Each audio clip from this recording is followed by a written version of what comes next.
King's podcast for strength and conditioning for martial arts. And this is my co host, Dr. Marino, and I am Morgan Chapman. So I'll start it off for you, Mr. Marino. Yeah, hi. Today with my co-host, we're going to talk about periodization and planning for athletes. We are going to focus a little bit on martial artists because we both like that.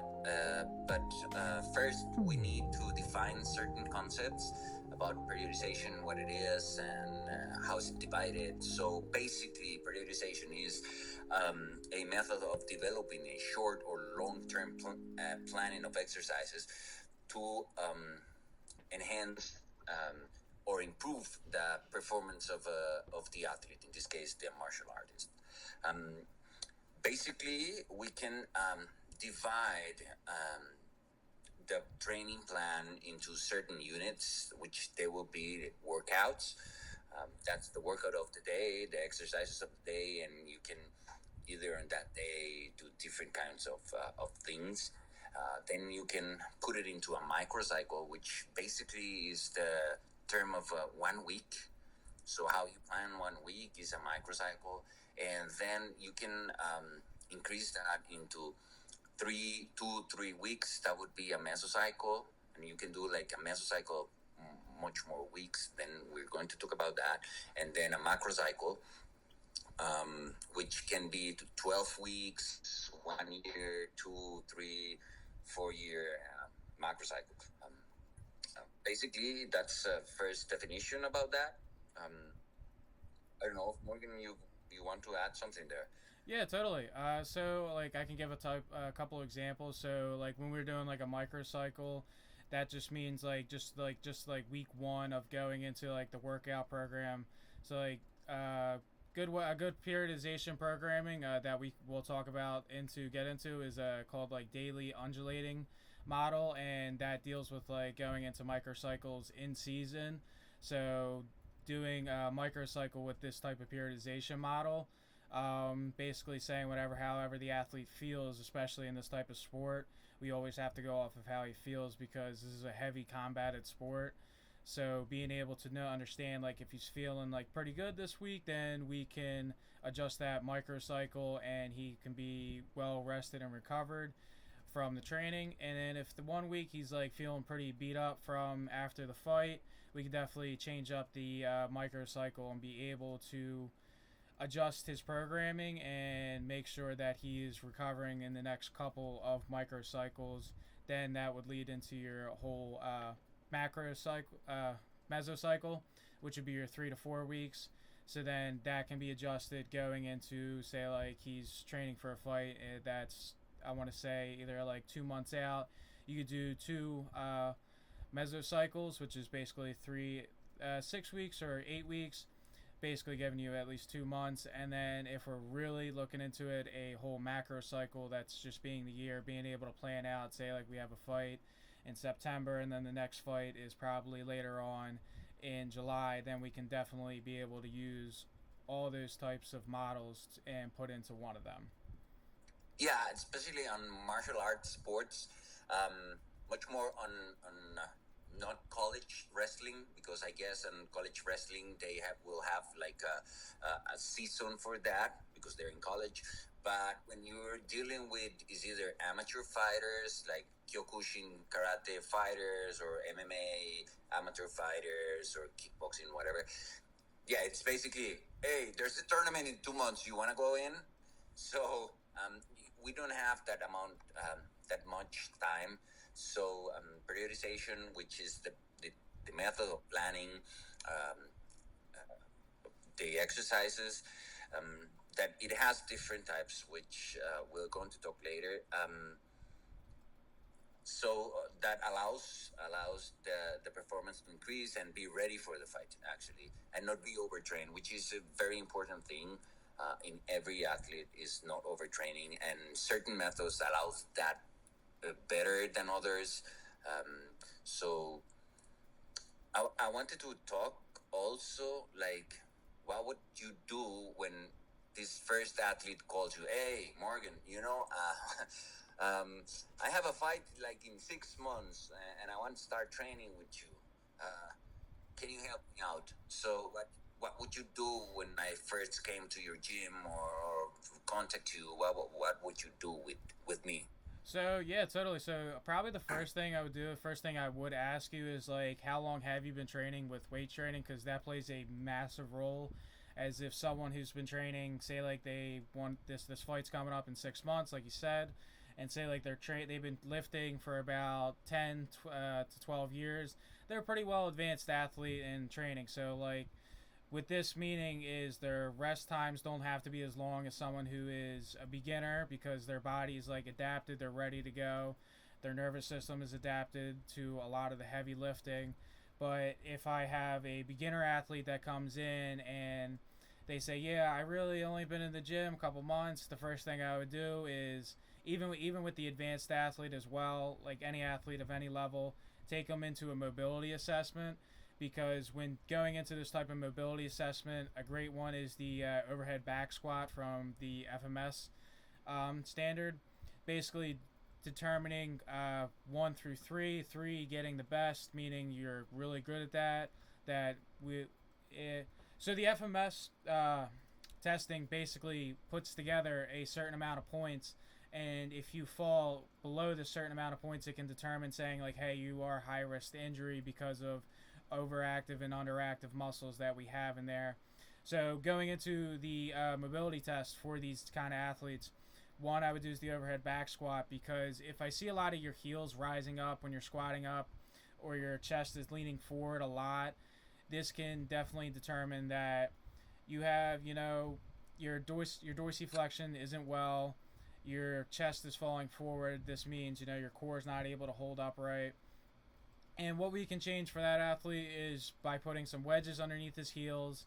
Another core testing mobility we can do is the rotary test, basically seeing how strong one's core is, because if we don't have a strong core when lifting, and especially when trying to do a lot of these judo throws or picking somebody up from the ground, slamming them, being in a type of Jefferson type of curl position, if we don't have a strong core and a strong lower back for some of these things, we can definitely really hurt ourselves pretty bad. And being able to look at the mobility testing for the entire body, especially the shoulders, because we'll get into the programming of how we program the upper body to make sure we ensure a healthy shoulder all the time, especially in this type of sport, being in put in different types of positions.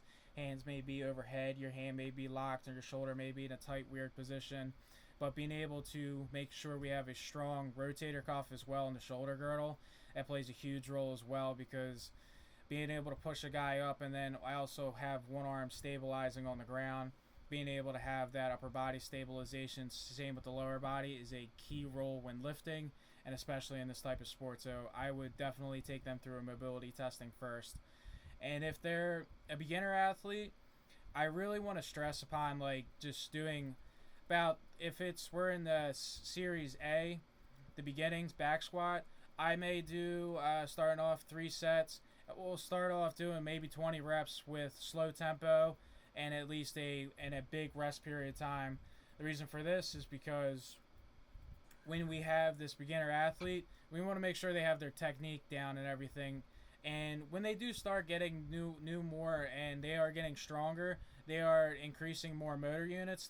But the other thing when doing that, their technique is improving, meaning that they can push a lot more weight in a more better on postural position. Yeah, I definitely got you on what you're saying. By the way, I just got this new athlete that called me today, and I asked him to perform a back squat to see how he was doing, and has little dorsiflexion on the ankle. So that leads me to think, what would I do in regards of that, and also I wanted to test his bench press. So what I did, it was a closed bench press, trying to get to his 1 rep max, which basically I wanted to also talk about the rep max continuum, because it really helps in a way much more than the reps continuum much more than the percentage, because as you were saying yesterday, as you were saying before, um, it's different if I slept good, like last night. I had a good breakfast, or I didn't sleep good. We have to present a podcast, and you're stressed out or something like that. You're not going to live the same thing. But if you know that 12 repetitions, it's equal to 70%. It doesn't matter if today you just lift 60 kilos 12 times, and tomorrow you lift 65 kilos 12 times, because you're working basically on a 70%. That's the good thing about much more on the reps, that allows you to mm, be in the same amount of effort all the time, because it's not the same like doing 12 today and then doing 6 and things like that. And especially because of what I was saying, that the percentages change all the time. It's good to know that you're improving. Like, oh yeah, now I can lift 100 kilos, and 3 4 months ago, oh, my one rep max is 110, something like that. That's pretty good, but much more would be on the athlete. You have to focus a lot of teaching him how does it feel, because if he does 12 repetitions but he feels like, oh, I could do 15, it's not enough. It's not enough weight. So he needs a rest after he does the repetitions. If he doesn't, it means it wasn't load enough. um, and what you were talking about, the beginners also, it's they usually gain more because of the muscle, um, much more than the neurological system, because they don't have this motor unit activation like very well developed. So they will gain first on muscle, intermuscular communication, intermuscular movement and activity, and then when he reaches a certain training age, he would start to use much more of the neurological system. That's why you basically don't try to use uh, maximal strength on a new person. I mean, on a beginner, I wouldn't recommend that, because they won't be able, and you could probably injure them. So I like much more doing it in ascending way, like 12 repetitions, then 10, 8, something like that. Um, basically, the, the the thing that also we have to have a lot well understood, is that basically 10 to 12 repetitions is from 70 to 70 70 to 72, 74, and then you go into that range, moving from 8 to 10, then you would know that it's basically like 74, 72, or 76, 74, and you move towards that, which it's very important to know, so you can decide and program after that. So having, I guess, those basic concepts well learned, then we can start basically programming. And on that, I wanted, if you could like give us, how would you make a program in regards of a mesocycle? How would you divide the days, the upper lower body? You have to follow into that. Yeah, sure. Yeah, sure, totally. So first, we would start off with something called the accumulation phase, which is the first phase going into the programming. So first, I would start off with our overhead barbell press, because that is probably the strongest lift that you're gonna want. As reading back in a couple of the PDFs or watching a couple lectures, was if you can barbell overhead press 225, you should be able to bench press 225. But if you can't barbell bench, 225 or 100 kilograms, or if you can't, that means you're not going to be able to overhead press 100 kilos or 225 pounds overhead.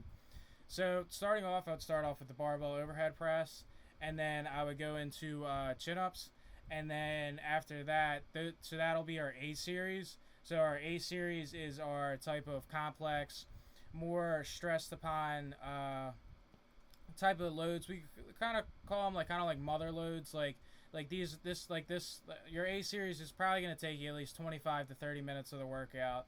It's going to be pretty long because you want good amount of rest periods, because when starting off with the tempo is going to be about 4 seconds. It could even go up to at least even 7 to 8 seconds, as long as we stay under at least 18 to 20 seconds time under tension for each rep. That's totally what it could be. So with a beginner athlete, we would have a longer rest time. With a more advanced or intermediate athlete, we can cut down the rest time a little bit. So then going into after chin-ups, we go flat dumbbell bench press, because our B series is mainly just going to be with the dumbbells. It's not going to usually be barbells, right? So this is more accessory work. And then after that, we'll go into our C series. Our C series is called our corrective exercises from our A series and B series. So since going into this, we'll talk about the different type of grips that we will go into for the upper body days. So for I wanted to ask you a question now. Sure. I realized that you passed from overhead press then to dumbbells. Why is that? Why you pass from like a 90-degree angle from one exercise to another? It's just like, can you explain a little bit more on that? Yeah, totally. So the reason why we're going from a overhead press to a bench press is because we want to keep the shoulder healthy, and we don't want to be able to sit here and do a overhead press in the barbell and then go into a dumbbell movement doing the same thing. We already stress the shoulder in that type of angle. We want to be able to stress it in all type of degrees of angles. So we have something called the 90-degree principle. So if we did an overhead press movement, we're going to have to do a flat dumbbell bench press. And then if we do a flat dumbbell bench press, then the same thing will be opposite. We would just do a seated or standing overhead press with the dumbbells. Then we can also going into the incline bench press. If we do the incline, then we have to do a decline dumbbell bench press, because following from an inclined degree to a decline dumbbell, that'll put us at a 90-degree principle from where we're at. And then the last one of the upper body mother lifts would be the dips. You go from dips to the incline barbell bench press or dumbbell bench press. But okay. Yeah, so we want to make sure we're always pressing in all different types of angles to ensure that our shoulder health is going to be strong in all different types of positions as which the sport requires. And for what you're describing, it seems to me that you start above your head, and then you start and go down, basically, like what is that? Like 180-degree angle, something like that. Why would you do it in that fashion? Yeah, so the reason why I do it that type of fashion is the way our scapula may be positioned as a barbell overhead press. It's in a free, unrestricted. It's not holding anything back. But when we're doing either like a dumbbell bench press, our scapula is now kind of a little bit restricted because it's sitting on the bench. All we're doing is it's not free moving. So if we did the barbell bench press, now we have to have a free, unrestricted movement because they follow with each other. And the same thing with the incline bench press down to the decline dumbbell bench press. Okay, I read something. Correct me if I'm wrong, but I read that you develop strength from your head down. That also is another reason why you were doing like 180-degree angle for developing strength. And if I'm not wrong, I also read something about when the scapula is restricted, you need to do something in the accessories exercises for the external rotators, because since it's locked, you need to work on that range of motion. Otherwise, you will be overstressing the shoulder. I don't know if I'm wrong on that or what I read. It was okay. So I don't know what's your take on that. So totally, yeah. So when we do some of our corrective exercises, sometimes we can choose between either triceps or biceps, or we can choose from doing. So when we do choose those corrective exercises, and we do have that, like you said, restricted movement, these corrective exercises, which are external rotators, which we can either start from the knee, starting from the easiest to the hardest as we program it, because with this we're actually working our rotator cuff, and our rotator cuff is very important for stabilization of that shoulder.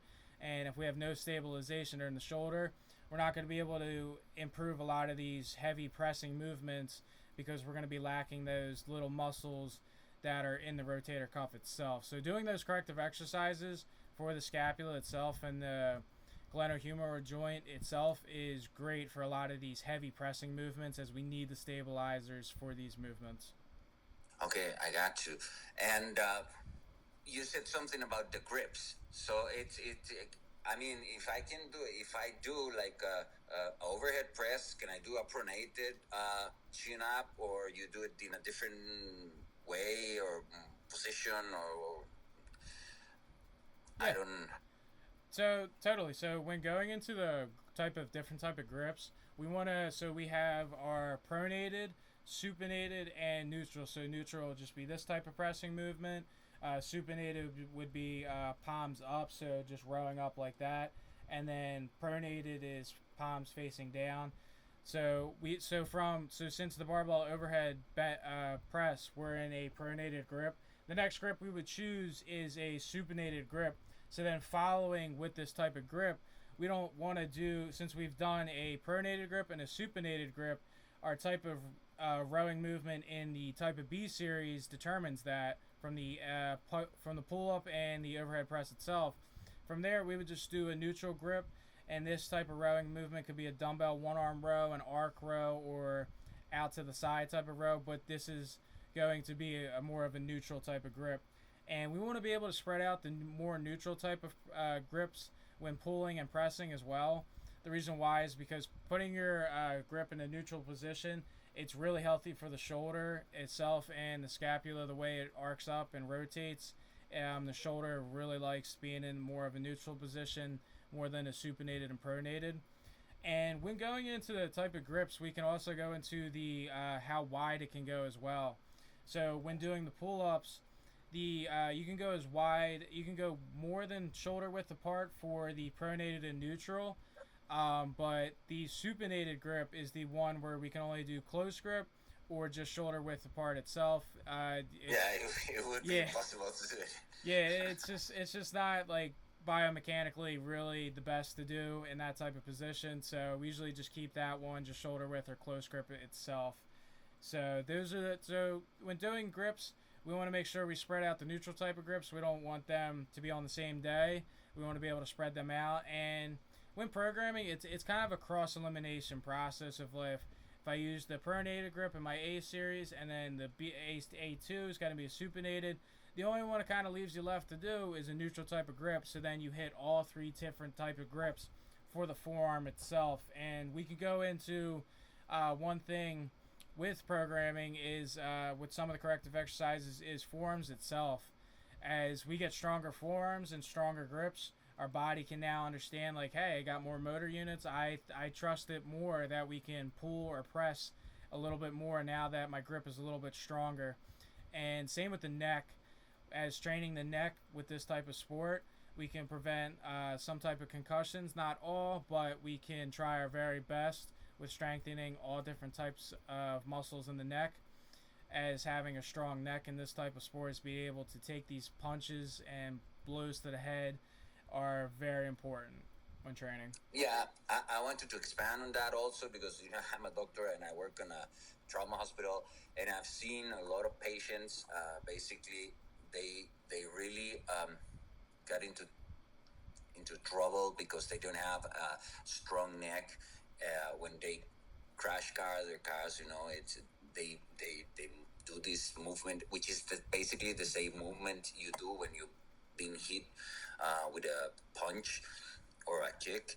And and I also read that when you strengthen the neck, that gives you more strength on the upper body.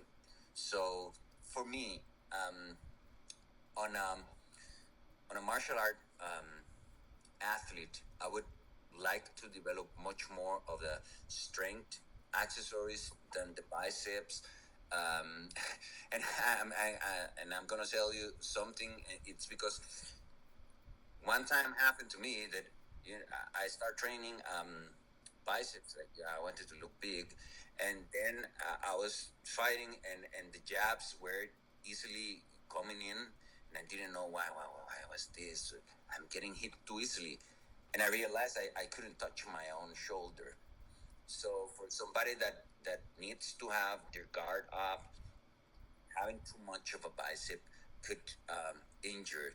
Uh, Not injure, but lower your guard, and that's detrimental for the sport. And but I would work a lot of the tricep because that's basically one of the muscles that helps you, the throwing and keeping giving back the arm. So that's little differences that you could make with regular athletes, and that you adapt to the sport. That's something very interesting in the periodization and programming, that you have to adapt to the sport, because it's not the same doing that than throwing a javelin, or just running 100 meters. It's kind of different, that the things that you would like to train and improve.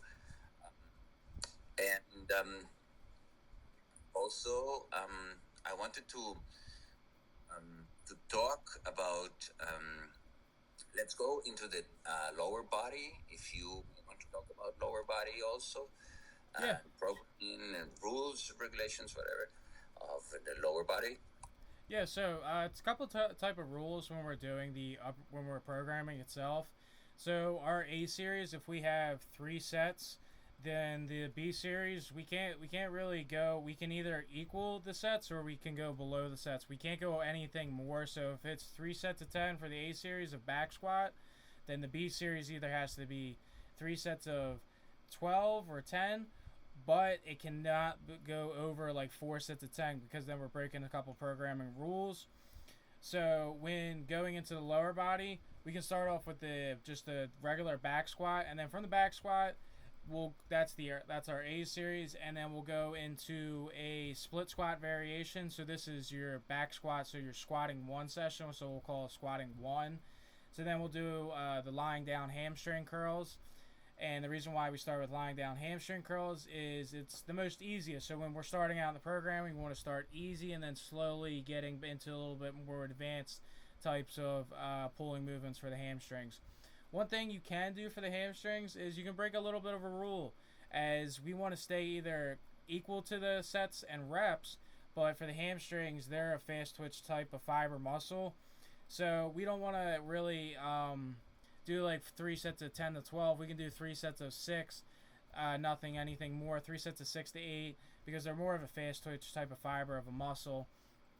And then following for our corrective exercises, we can do the Palatine step up or step ups, or regular normal step ups. And then we can either do a second corrective exercise, a Romanian deadlift for the posterior chain for the back spinal erectors and the glutes, being able to stabilize, and then really working the glutes in the step ups, as being able to strengthen that hip.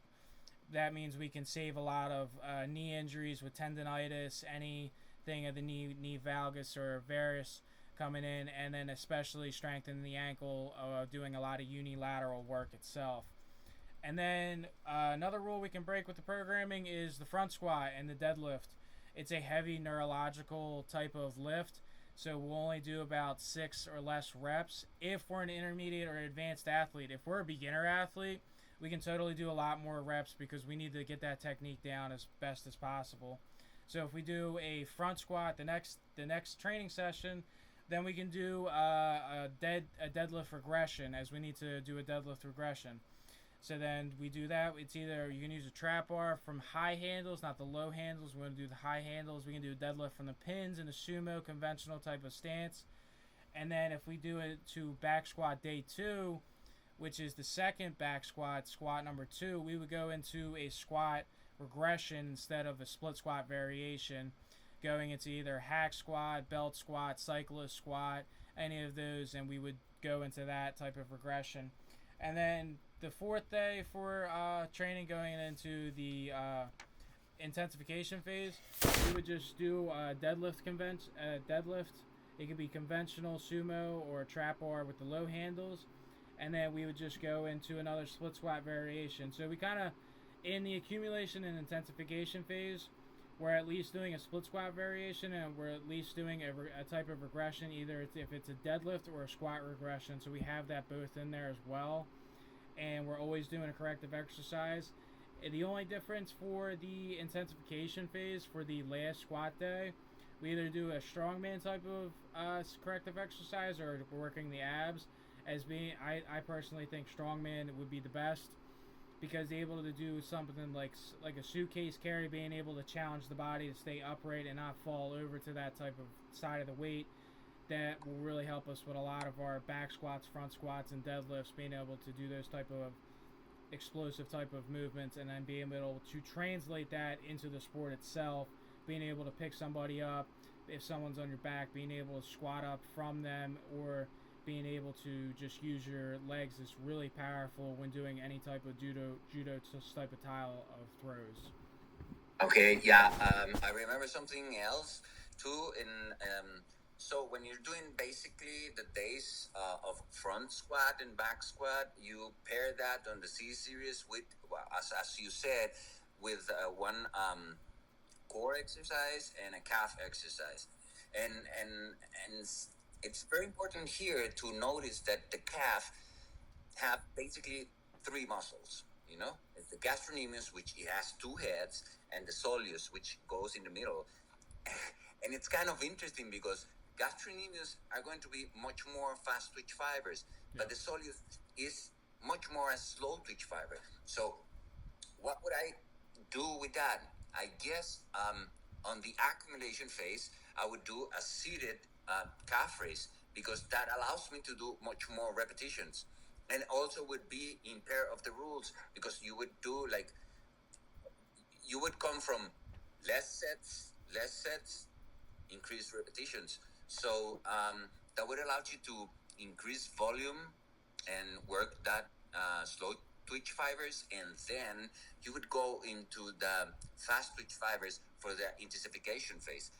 And one thing that I remember also is that as you have different type of grips in the upper body, you have different types of feet positioning for the lower body. For example, you're doing lying leg curl, you could be in neutral, you can be from the feet inside or outside. And when you do it on the inside is the weakest point, basically, and you're working on the semimembranosus and semitendinous.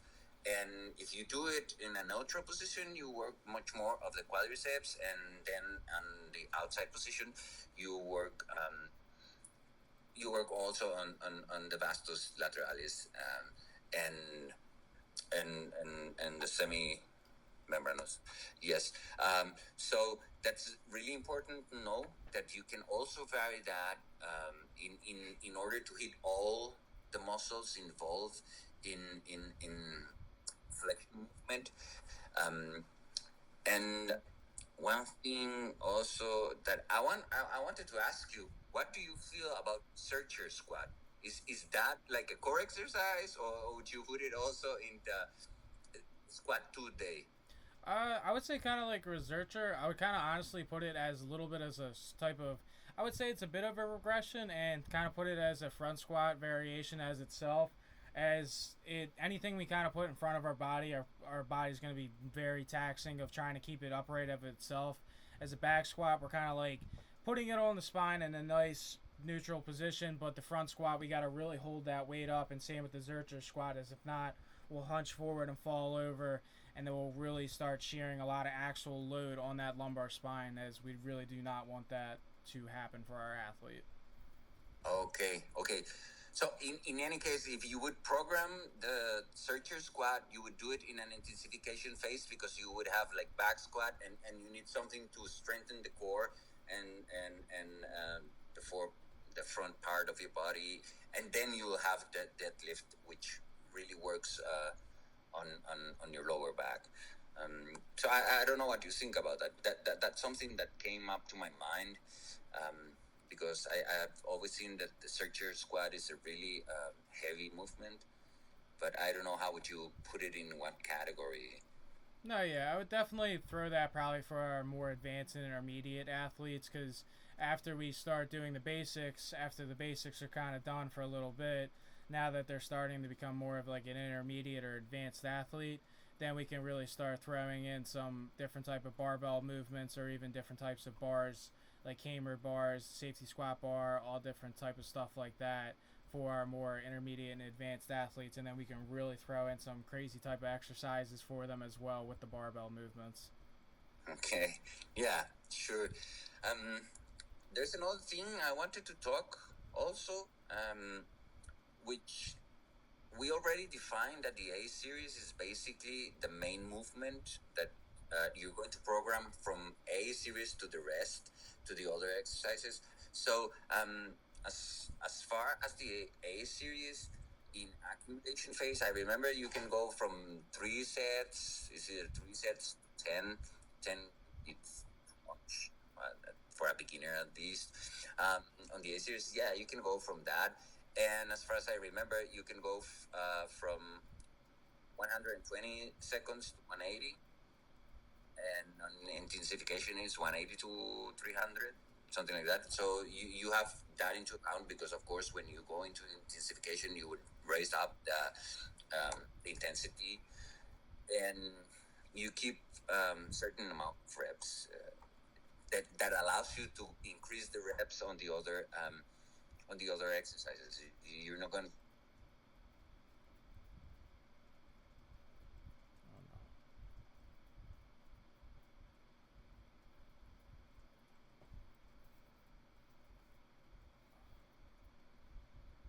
Otherwise, wouldn't work.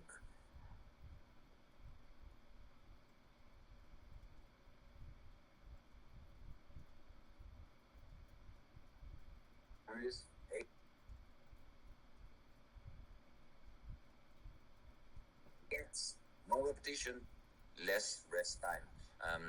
And one thing that it really calls my attention is when you're doing the rest time, it also depends on if you're doing unilateral movement or and it's paired with a bilateral movement or it's paired also with a unilateral movement. So for what I've read is that bilateral and bilateral is the ones that really need much more of the rest time of the rest period in the ranges that basically they go. So yeah, you got that 120 to 180 in accumulation, 90 to 120 basically in B series, and then it's 90 to 1 minute. But if you have it unilateral and bilateral, you will do like 75 seconds. And that is the same on the C series. You have done 30 minutes to 1 minute, 30 minutes, 30 seconds. You're not going to rest 30 minutes. Nah.